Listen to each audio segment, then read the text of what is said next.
masih hasil dari konsentrasi yang lain yang masih basah, kita pisahkan antara mineral berharga yang partikel itu dengan cairan. Seperti itu.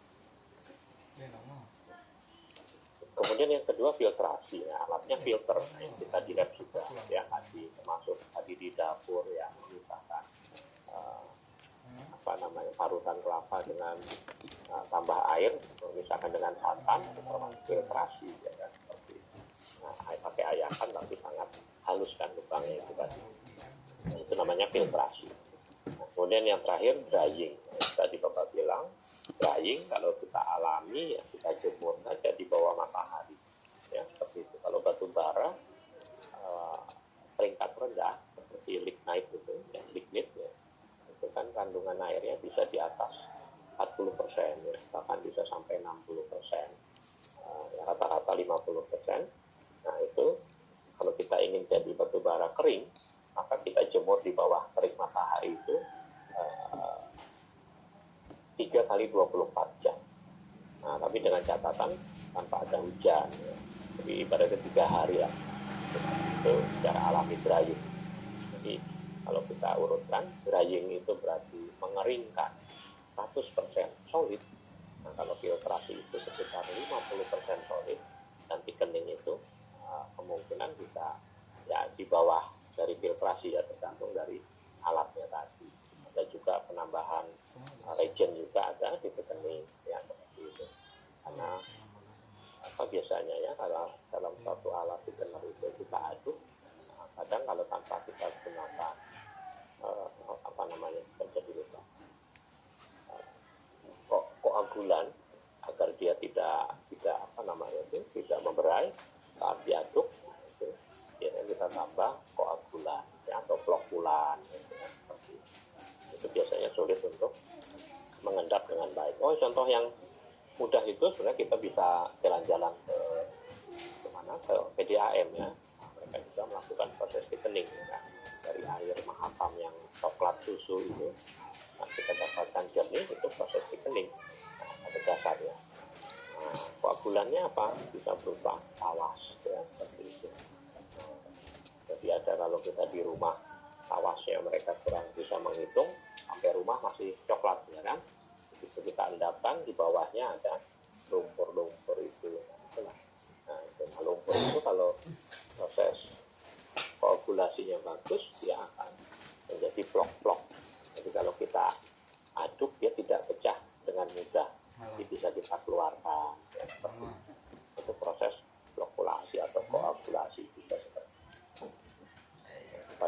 Pada alat thickener bisa kita tambah. Nah, jadi ini berhubungan dengan produk ya kan? Jadi produk drying otomatis dia sudah 100% kering atau 100% solid, artinya apa? Airnya 0. Kalau filtrasi diharapkan dia optimal pada 50% solid, jadi masih ada 50 airnya, 50% airnya. Kalau ke thickening di bawah itu ya umumnya dia bisa 60-70% solid ya, seperti itu. Nah, setelah ini apa ya, tentunya kita jual kan. Untuk yang 10 kita abaikan ya, karena ini ada mata kuliahnya di teknologi batu bara dan juga ada praktik. Mungkin itu. Ada yang menanyakan? Dari materi kita banyak ya materinya ya, karena banyak kita SKS cuma dikasih 2, jadi kita harus seperti pembalap kan, seperti itu. Maka mahasiswanya belajar juga harus rajin ya, balapan ya, pembalap lah, seperti Rossi atau Marquez atau siapa sekarang yang baru ya. Ada yang menanyakan? Silakan. Sambil nunggu kita setel video ya.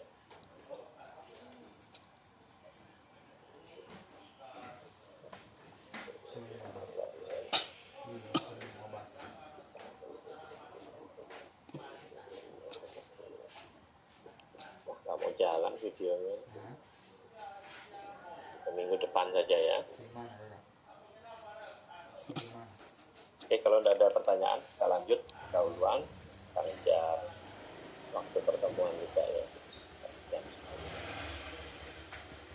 Jadi kita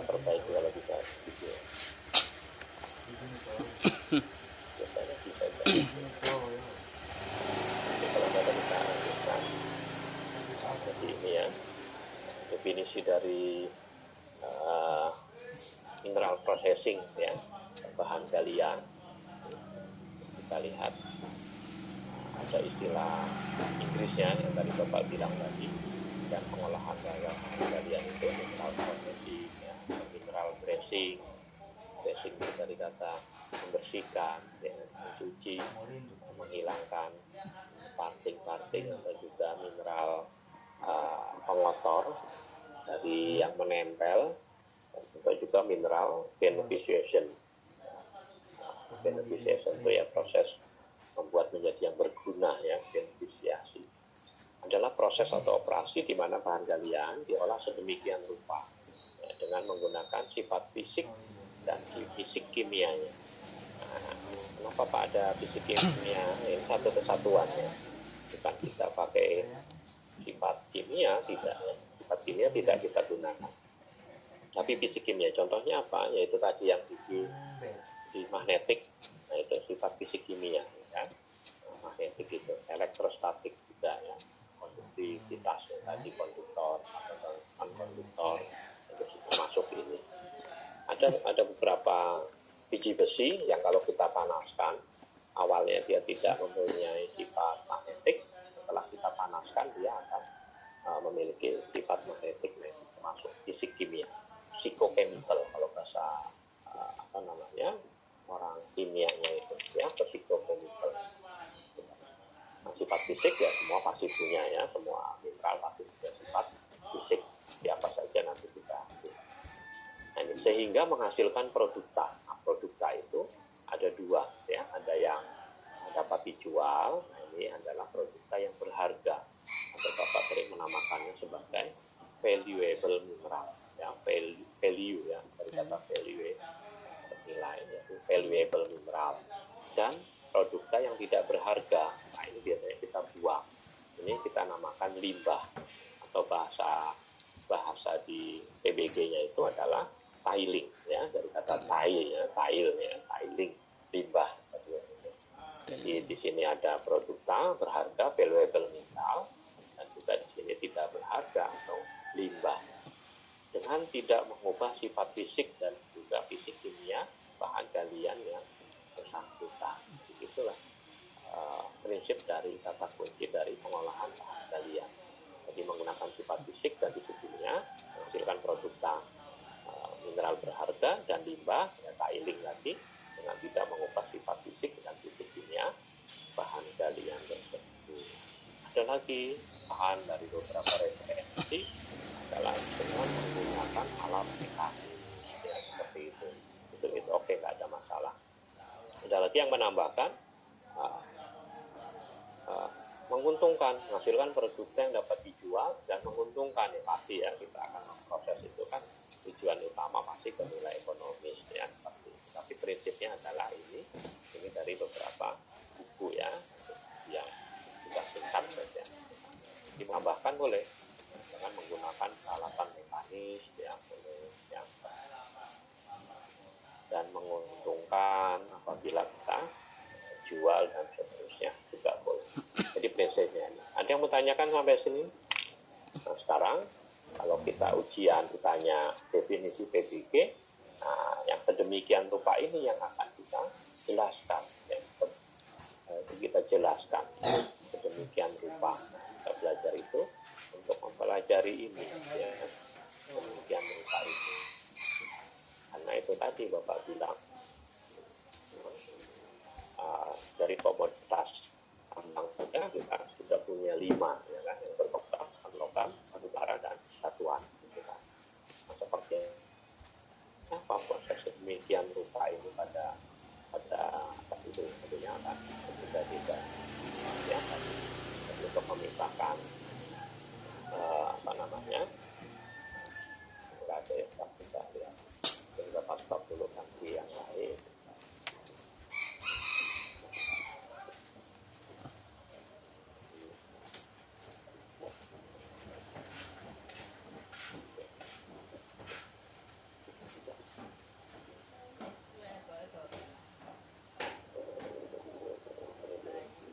Iya mak. Iya mak. Pulpannya gimana ya Pak Olu Pak?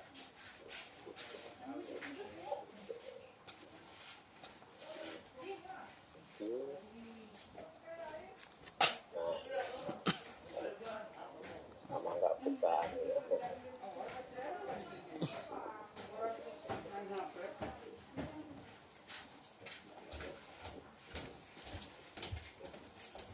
Dia main HP duduk.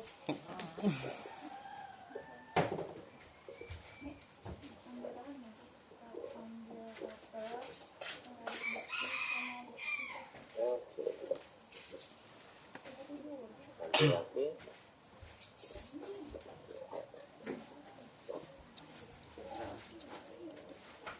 kalau ada yang mau tanyakan silakan ya.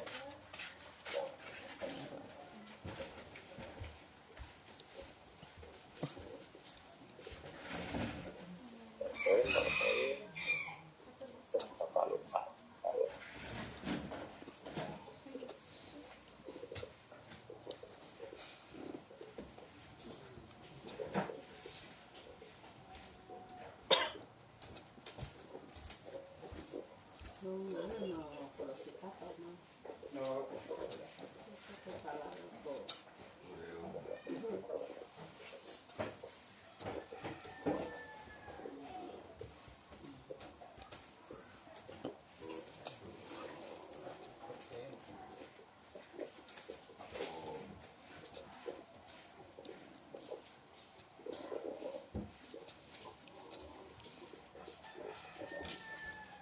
Ini jadi diktat Bapak ya tahun ini bukan 2016, tahun 2002 ya. Nah, komputer juga masih jarang ya. Laptop juga mobilnya masih yang jelek ya. Masih yang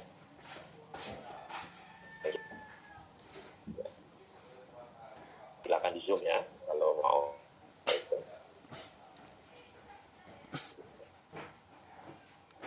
Jadi jelas nanti sekarang ingin belajar yang tadi itu. Nah ini ya yang Bapak bilang tadi, suatu menghasilkan produkta ya kan. Nah kita asumsikan F di sini ya. Ini kalau yang pakai laptop jelas ya, kalau pakai HP harus di zoom. Nah, jadi adalah suatu keseimbangan bahan dalam proses itu kita asumsikan masuk input akan sama dengan output dan seperti itu ya.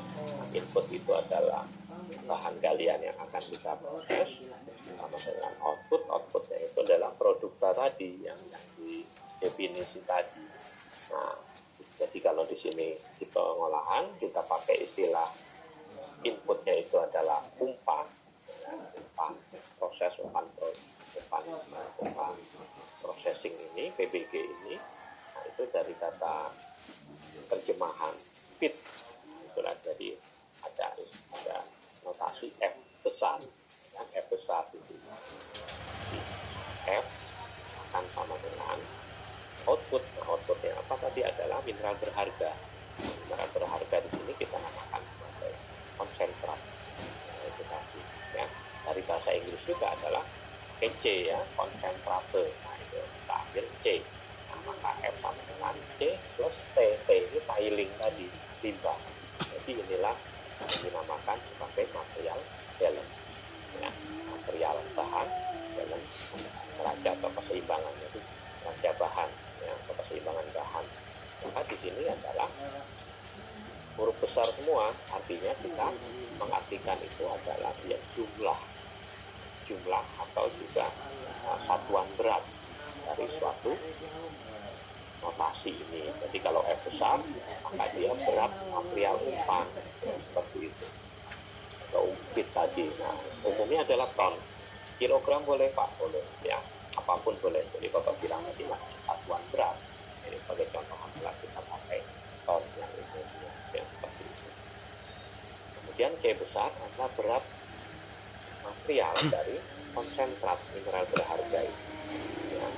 Kemudian T adalah berat dari limbah atau berat kayu. Jadi ini adalah material balance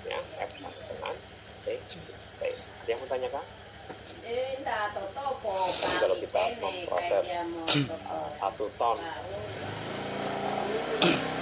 biji emas ya kan, yang ada di Freeport itu, maka akan menghasilkan C-nya berapa, T-nya berapa. Sekarang kalau kadar emasnya adalah 5 ppm, berapa emasnya? Seperti itu, berapa tilingnya. Tahu ppm enggak? Siapa nih? Enggak tahu. Ada yang namanya prana jiwa nih. Prana jiwa tahu enggak nih? ppm tahu enggak? Enggak. Enggak tahu? Astagfirullah. Atau ini ada yang cewek nih terlihat Sokia. Sokia, tahu ppm? Nggak tahu juga, Pak. Part per million. Lah, gimana? Lah, Bapak lihat di kurikulum ada lingkungan tambang ya? Ya, ada ya? Ada, Pak. Nah, itu harusnya Ada, dapat dong. ppm. Masa nggak belajar sama sekali atau menyinggung? Nah, M. Rizal nih coba aja. Nggak tahu juga ya. Lupa mungkin, Pak. Tulisannya mudah. Part per million. ppm. Tulisannya ppm. Ya. Tapi nggak ada hubungannya sama ppm yang di undang-undang ya. Satuan. ppm. Kalau cari di Google pasti ada. Ya. Siapa yang bisa? Nah, part per million ya kan, ppm. Berarti seperjuta bagian. Nah, seperjuta bagian dari 1 ton berapa? Ayo, mudah itu. 1 ton dikali seperjuta jadi apa? Senti, Pak. Oh, masa lo berat kok jadi senti gimana? Senti kan panjang. Ton. 1 ton berapa juta apa? Kalau 1000 kilo, 1000 kilo. Nah, kalau pakai sejuta apa? Sama. Kalau dalam 1 ton. Ayo. Gram. Itu dari ton itu gram. Jadi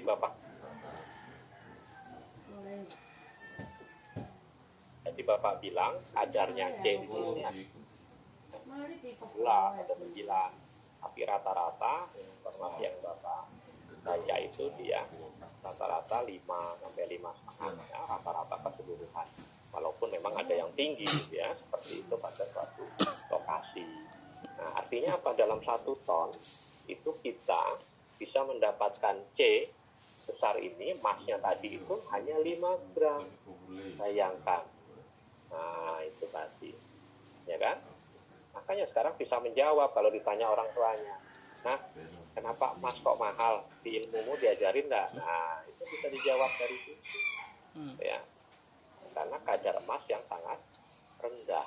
Ya, itu tadi. Sedangkan proses mengambilnya itu sulit.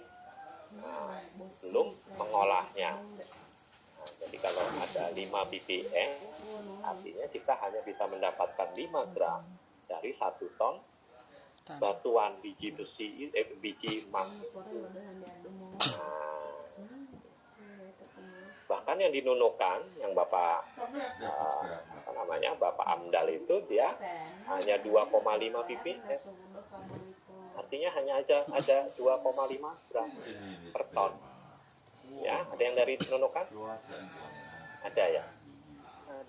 Nah, itu ada tambang emas ya di atas sana itu ya, ada PT Pak lupa grupnya G Resources ya.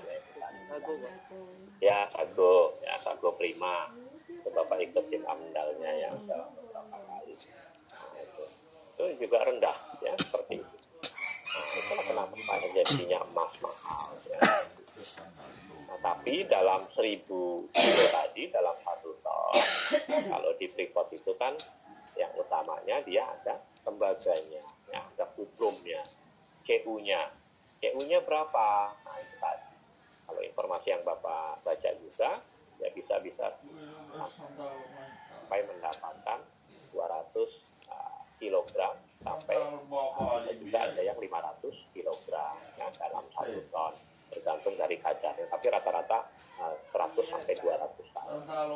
Kemudian apalagi mineral pengikut lainnya.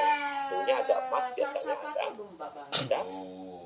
ada perak atau AG tadi. Berapa peraknya? Nah, itu kan ada yang 50 kg sampai 100 kg. Ya, kemudian apalagi yang utama, ada besinya. Mungkin tentunya besi di sini ya bukan yang utama ya. Jadi freeport yang utama itu adalah tembaganya emas dan perak. Nah, mungkin juga kalau dari yang kita kirim ya bahan mentah ya kan, kirim ke Amerika kan mereka belum berupa mineral berharga yang tadi ya kita pecahkan tadi, tapi masih berupa biji besi. Nah di sana mereka bisa mengolah, mendapatkan ada obatnya, CO-nya, kemudian ppm, kemudian kromium, Cr-nya juga sekian persen. Demikian juga dengan yang logam tanah jarang ya, jadi tergantung dari pabrik smelter yang mengolah itu. Nah itu yang menjadikan nilai suatu biji itu tentunya kita nilai secara ekonomis keseluruhannya itu tadi. Jadi secara utama yang itu tadi bijinya apa. Maka kalau diizin yang utama misalnya biji emas, nah, maka kita tambahkan dan mineral pengikutnya seperti itu, DMP. Kalau dia utamanya tembaga, maka tambang biji tembaga dan mineral pengikutnya seperti itu. Jadi ada tambahannya yang utama apa. Demikian juga pasir besi ya. Nah, pasir besi juga seperti itu, utamanya pasir besi dan mineral pengikutnya ada tidak? Nah, itu dari lab. Nah, maka kita hitung. Maka itulah yang kita namakan material balance itu tadi. Oh berarti ini bisa banyak Pak, iya. F-nya 1, tapi C dan T-nya banyak. Karena ada C emas, C tembaga, C perak. Kan seperti itu. Demikian juga tiling. Tiling bisa 1, bisa juga banyak.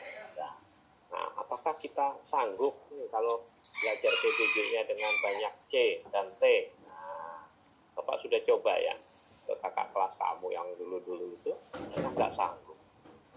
Ya, jadi kita hanya menggunakan satu variabel ini.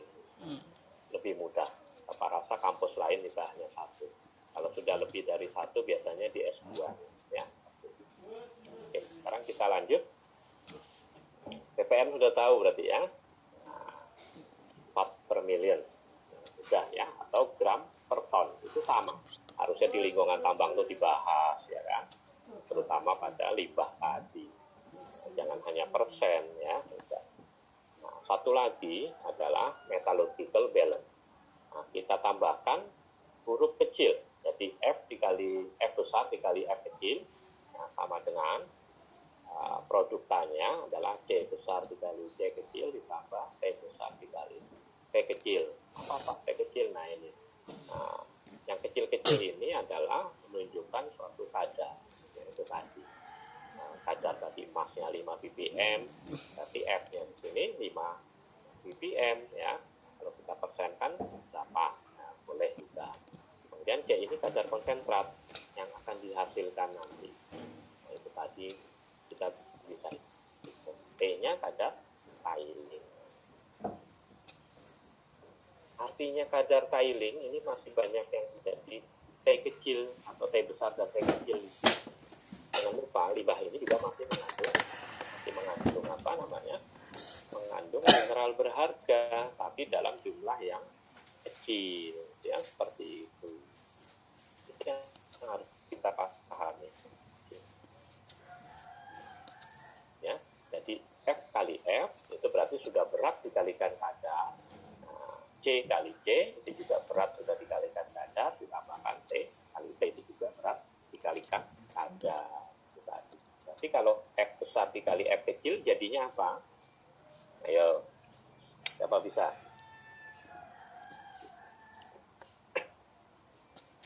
Kalau F besar tadi berat, F kecil kadar, kalau F besar dikali F kecil, jadi berat dikali kadar, kita sebutnya apa?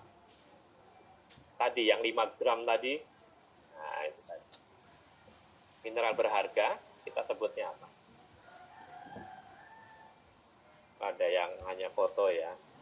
Coba kita cek. Nah, dia standby enggak? Nah, Dwi Trio Susanto. Ada suaranya enggak? Halo? Halo, Pak. Oh, ada ya. Tahu nggak F besar kali F kecil nih? Kita namakan apa? Berat dikalikan kadar jadinya apa? Dikali kadar, Pak. Iya, berat dikalikan kadar jadinya apa kita menyebut? Tadi kan 1 ton dikalikan 5 ppm jadinya 5 gram per ton. Enggak seperti itu. Apa namanya nih? 5 gram per ton emas namanya.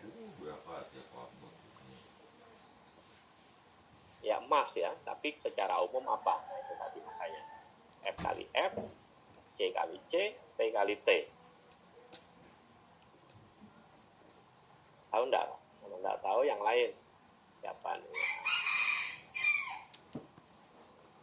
Anissa. Ada Anissa?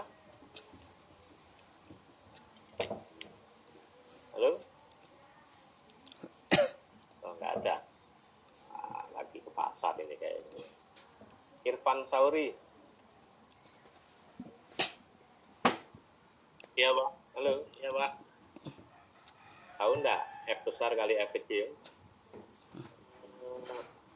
Betul. Besar kali. Ih, Enggak tahu. Nah, lupa atau enggak tahu, beda antara lupa sama enggak tahu.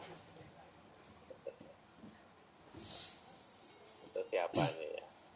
Atau yang ngulang nih Bapak? Kayaknya ada yang ngulang ya. Siapa?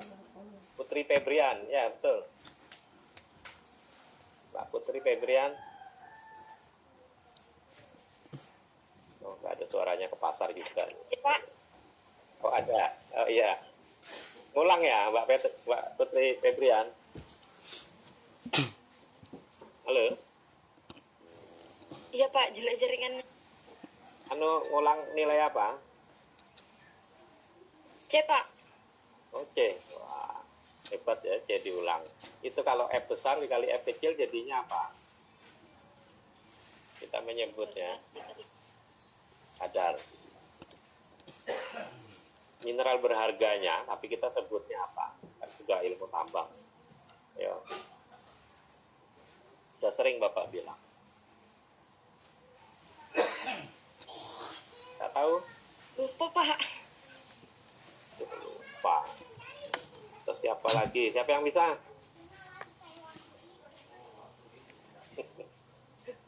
Masa orang tambang nggak tahu? Aduh. Karat. Apa yang membedakan orang tak? Hah? Karat. Apa? Apa? Kurang jelas ya agak ini. Karat. Karat. Karat itu kan sama dengan kadar ya. Untuk menentukan kalau di berlian karatnya itu ada 5C ya kan. Kalau emas 24 karat itu dia artinya 90 sekian persen kalau nggak salah ya. 24 karat. Kalau logam mulia 99,99% ya kan yang punyanya Aneka Tambang itu. Bukan itu, artinya apa? Kalau F besar kali F kecil, C besar itu kita namakan ya sebagai logam. Jadi jumlah logam, jumlah berat logam. Nah, bahasa Inggrisnya apa? Metal. Makanya orang tambang itu metal ya. Ya, metal. membedakan sama mahasiswa lain. Mahasiswa tambang itu metal karena itu tadi kerjaannya mengolah metal itu tadi ya, logam tadi. Tuh. Jadi di F kali F berarti logam, jumlah logam apa mineral yang tadi emas. Tapi jumlah logam emas di dalam umpan. Nah, itu tadi. Akan sama dengan jumlah logam emas di dalam konsentrat. Itu tadi. Jadi sudah bisa kita jual nih tadi ya tadi. Dan ditambah jumlah logam emas di dalam tiling. Jangan lupa di dalam tilingnya emas ini tadi itu masih ada tembaganya, masih ada peraknya, masih ada kromiumnya itu tadi. Jadi itu satu kesatuan ya dalam satu mengolah tadi. Jadi seperti itu. Ada yang mau tanyakan? Kita pelan-pelan saja ya. Sudah pertemuan pertama udah 2 rumus ya. Tapi mudah ya. Ya, ada yang menanyakan enggak? Sudah paham semua? Persen ini umumnya ya. Ada juga yang tadi pakai ppm boleh. Kalau kita menghitung timah putih, kita pakai kuintal. Tahu 1 kuintal berapa kilo? 100 Ya, nah 100 ya betul. Jadi ada yang pasar internasional pakai yang berbeda ya. Kalau SN itu tadi, SN itu timah putih, kita pakainya kuintal ya. Sekian SN per kuintal ya. Jadi tergantung ya. Jadi di sini tapi umumnya adalah pakai persen ya. Jadi kalau nanti di kuis atau di ujian itu berbeda, jangan bingung ya seperti itu. Tapi dalam satu soal umumnya kalau persen 1 ya semuanya juga persen ya. Kalau yang lainnya tadi BBM pasti BBM ya, jangan berbeda. Atau biasanya kalau dosennya yang profesor di Bandung itu kadang berbeda ya harus kita konversikan ya, kita samakan. Tapi Bapak enggak ya, biasanya tetap sama. Jadi itu. Ada yang menanyakan? Kita belajar ke sini dulu ya. Karena ini intinya, jadi harus mengerti. Jadi suatu PBG itu kita memisahkan mineral berharga yang ada di dalam hutan, ya kan, menjadi mineral berharga yang bernilai tadi, dan juga dari mineral pengotornya atau limbah tadi, ya.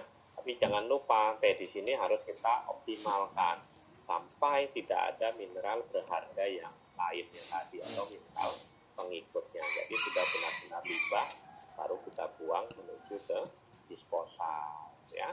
Nah, tapi beberapa tambang di Australia, di Amerika, tiling di sini dia disimpan, tidak dibuang begitu saja ya, disimpan dalam suatu bekas tambang.